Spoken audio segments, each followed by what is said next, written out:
ना फ्रेंड्स कि अगर हमारी एजुकेशन अच्छी होगी, हमारी शिक्षा अच्छी होगी, तो हमारे में व्यक्ति के अंदर जो संस्कार होंगे और जो व्यवहार होंगे, यानी वो जब समाज में आएगा और किस तरीके से अपने व्यवहार को प्रदर्शित करेगा, तो वहाँ इम्पोर्टेंस क्या रखती है कि उसने किस लेवल की वहाँ पर एजुकेशन प्राप्त की थी। गुड मॉर्निंग फ्रेंड्स, मैं आर के दुबे एक बार फिर से आज आपका एडंगल के ऑनलाइन प्लेटफॉर्म पर हार्दिक स्वागत करता हूँ। फ्रेंड्स, जैसा कि मैंने लास्ट वीडियो में बात की थी और आपको स्ट्रेटेजी के बारे में बताया था 40 डेज की, जो हमारा दिसंबर वाला यूजीसी नेट का जो पेपर है कि किस तरीके से हमें इस फर्स्ट पेपर को और हमारा जो सब्जेक्ट का पेपर है उनको तैयार करना है।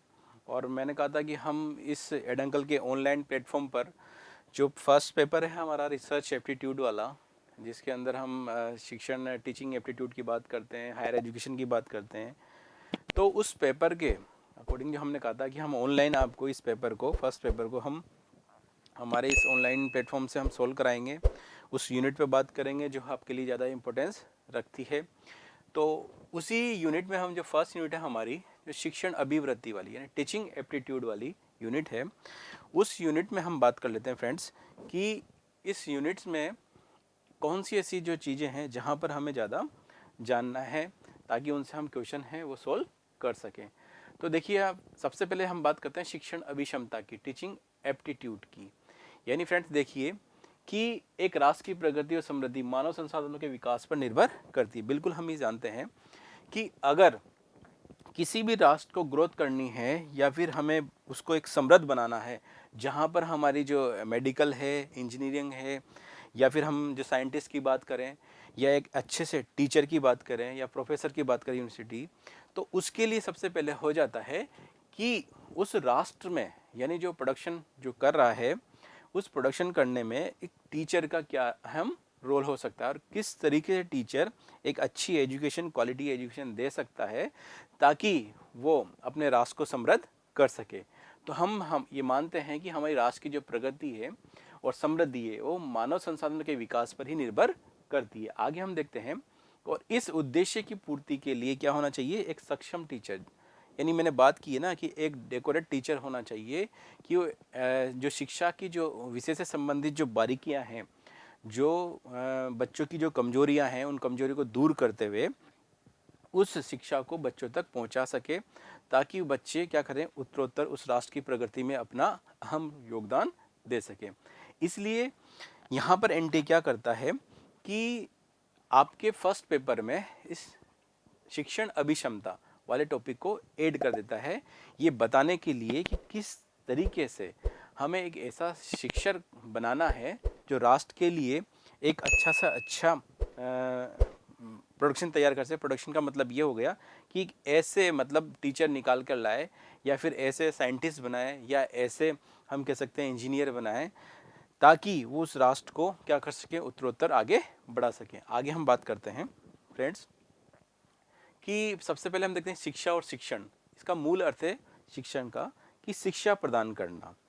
यानी शिक्षण जो प्रक्रिया होती है फ्रेंड्स, वो दो, एक तो शिक्षक और एक स्टूडेंट, इन दोनों के बीच में जो प्रक्रिया या प्रोसेस जो होती है उसको ही हम कहते हैं शिक्षण। यहाँ पर हम देखते हैं कि इस शब्द की जो उत्पत्ति हुई है वो शिक्ष धातु से हुई है। देखिए फ्रेंड्स यहाँ पर कि किससे हुई है, शिक्ष धातु से हुई है, और जिसका अर्थ होता है ज्ञान प्राप्ति करना, ज्ञान की प्राप्ति करना, जिसके माध्यम से हम अपने संस्कारों और व्यवहारों का निर्माण करते हैं। कहते हैं ना फ्रेंड्स कि अगर हमारी एजुकेशन अच्छी होगी, हमारी शिक्षा अच्छी होगी, तो हमारे में व्यक्ति के अंदर जो संस्कार होंगे और जो व्यवहार होंगे, यानी वो जब समाज में आएगा और किस तरीके से अपने व्यवहार को प्रदर्शित करेगा, तो वहाँ इम्पोर्टेंस क्या रखती है कि उसने किस लेवल की वहाँ पर एजुकेशन प्राप्त की थी।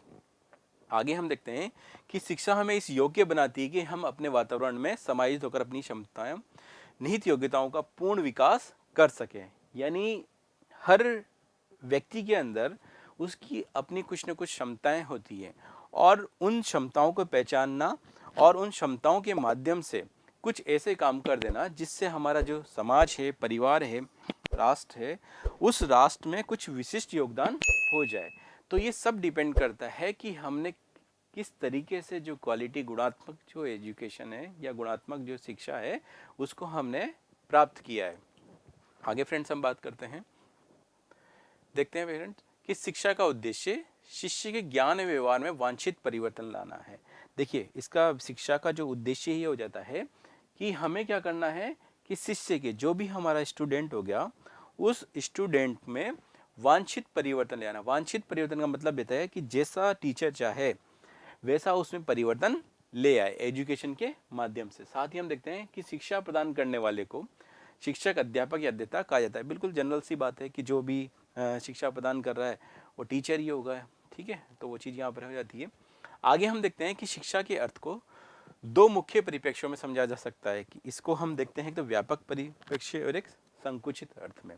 यहाँ पर थोड़ा सा मैं आपको बता दूं फ्रेंड्स कि व्यापक अर्थ में और संकुचित अर्थ से मतलब क्या है कि जैसे हम बात करते हैं कि शिक्षा ये यानी अधिगम, शिक्षा के माध्यम से यानी अधिगम, और ये अधिगम जो होता है ये व्यक्ति के जन्म से लेकर और उसकी वृद्धावस्था, यहाँ तक हम देखें कुछ न कुछ, जहाँ तक वो उसकी मृत्यु को प्राप्त नहीं हो जाए वहाँ तक कुछ न कुछ अपने जीवन में सीखता रहता है। अब सीखने के लिए हम ये देखते हैं कि कई चीज़ें ऐसी होती हैं जो व्यवहार से सीखता है और कई चीज़ें ऐसी होती हैं जो हमारी एजुकेशन की जो इंस्टीट्यूशन है वहाँ से वो सीखता है। तो शिक्षा का दो रूप हो जाता है यहाँ पर अर्थ की दृष्टि से, एक तो व्यापक अर्थ और एक संकुचित अर्थ। आगे हम बात करते हैं व्यापक अर्थ में हम देखते हैं कि शिक्षा जो है वो आप समुदाय से ले सकते हो, ठीक है, आप किसी समाज से ले सकते हो, कहीं से भी शिक्षा ग्रहण की जा सकती है, चाहे वो बालक हो, चाहे वृद्ध हो, स्त्री हो, पुरुष हो, कोई सी भी हो। वो अपने जीवन में किसी भी स्तर पर, चाहे वो स्कूल में हो, बाहर हो, समाज में हो, किसी कोई संस्था में गया हो, वहाँ से वो शिक्षा ले सकता है। तो ये इसका थोड़ा सा व्यापक अर्थ हो जाता है शिक्षा का। अब शिक्षा का हम संकुचित क्षेत्र की बात करें तो संकुचित में हमारे पास जो मिलेगा फ्रेंड्स वो ये मिलेगा कि शिक्षण संस्थानों में, संकुचित अर्थ में हम ये देखते हैं जो जनरली हम आज देखते हैं कि शिक्षा कहाँ, शिक्षण संस्थानों यानी वो स्कूल हो गए, ठीक है, वो कोचिंग्स हो गई, साथ में हम ये कॉलेज देख लीजिए, यूनिवर्सिटी देख लीजिए, तो ये जितनी भी जो शिक्षण संस्थान है यहाँ पर जो शिक्षा दी जा रही है वो शिक्षा का एक संकुचित अर्थ होता है। जबकि व्यापक में हमने देखा कि वो जीवन की छोटी छोटी घटनाएं हैं किसी भी लेवल पर, चाहे समाज में, चाहे परिवार में, राष्ट्र में, कहीं पर भी हो रही है, वहाँ से शिक्षा वो ग्रहण कर लेता है। आगे हम बात करते हैं फ्रेंड्स कि यूनेस्को द्वारा स्थापित डेलोर जो कमीशन है जिसने 1996 में एक अपनी रिपोर्ट दी थी और उसने बताया था शिक्षा का एक वृहद रूप बताया था हर स्तर पर। वो देख लीजिए कैसे बताया था कि डेलोर कमीशन ने बताया कि शिक्षा के द्वारा शिक्षार्थियों में मानवाधिकार, देखिए मानवाधिकार, सामाजिक उत्तरदायित्व, ठीक है, आगे सामाजिक समानता, लोकतांत्रिक भागीदारी, सहिष्णुता, सहकारी भावना, रचनात्मकता, पर्यावरण के प्रति संवेदनशीलता, शांति, अहिंसा, प्रेम आदि मूल्य विकसित करने पर बल दिया जाता है। देखो कितनी यूनेस्को की जो ये बताया जो डेलोर कमीशन था इसने अपनी रिपोर्ट में कि शिक्षा का इतना वृहद रूप, यानी शिक्षा से व्यक्ति में मानवाधिकार यानी व्यक्ति अपने उन राइट्स को पहचानेगा जो उस राइट्स को हमारे, जैसे हम बात करते हैं कॉन्स्टिट्यूशन में भी जो हमारे फंडामेंटल राइट्स हो जाते हैं, तो उनको पहचानना यानी हर व्यक्ति को अपने राइट्स का पता होना चाहिए। सामाजिक उत्तरदायित्व, समाज में उस व्यक्ति का शिक्षा ग्रहण करने के माध्यम से ही देखते हैं कि उसका उत्तरदायित्व क्या है।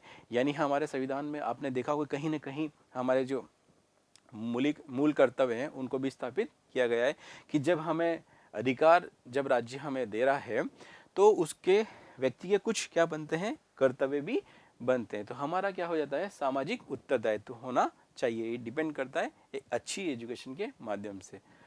सामाजिक समानता यानी व्यक्ति शिक्षा के माध्यम से समाज में एक समानता की भावना प्रदर्शित करे, यानी हर स्तर पर हर व्यक्ति ये अपने कार्य से, अपने व्यवहार से ये प्रदर्शित करता रहे कि किस तरीके से उसे समाज में समानता स्थापित करनी है।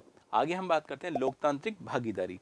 लोकतांत्रिक भागीदारी ये हो जाती है फ्रेंड्स कि जब भी हमारे कोई समाज में या राष्ट्र में कुछ ऐसी एक्टिविटी जहाँ पर एक प्रत्येक व्यक्ति का अपना मत होता है, मूल्य होता है उस मत का, तो जब उसकी बात आए जहाँ पर कुछ सहमति प्रकट करनी है तो बिल्कुल वो खुलकर अपने विचारों को वहाँ पर प्रदर्शित कर सकता है। आगे फ्रेंड्स हम ये देखते हैं सहकारी भावना यानी कोऑपरेटिव स्पिरिट। तो इसमें ये हो जाता है कि जब कभी ऐसी जब गवर्नमेंट हमसे कुछ या फिर समाज हमसे कुछ अपने व्यूज जानना चाहता है, तो या कुछ ऐसा कोई प्रोजेक्ट है उस पर काम करना है, तो उसमें एक सहकारिता की भावना भी वहाँ पर होनी चाहिए। रचनात्मकता, ये बहुत इंपॉर्टेंट होता है। रचनात्मकता यानी क्रिएटिविटी दिखाती है कि किस तरीके से कोई व्यक्ति समाज में शिक्षा के माध्यम से अपना नए नए आइडिया लेकर आ सकता है, जिसे हम कह सकते हैं नवाचार लेकर आना, उनका प्रदर्शन करना, वो चीज़ यहाँ शिक्षा के माध्यम से हो जाती है। आगे फ्रेंड्स ये देखिए पर्यावरण के प्रति संवेदनशीलता, यानी हमें इस एनवायरनमेंट के प्रति संवेदनशील होना पड़ेगा, यानी जो डिमांड है उस डिमांड के अकॉर्डिंग हमें अपने व्यवहार को प्रदर्शित यहाँ पर करना पड़ेगा। आगे हम देखते हैं फ्रेंड्स कि शांति, अहिंसा, प्रेम आदि मूल्य विकसित करने पर बल दिया जाता है, यानी हमें शांति का संदेश देने की प्रेरणा हमें यहाँ प्रदर्शित करनी होगी।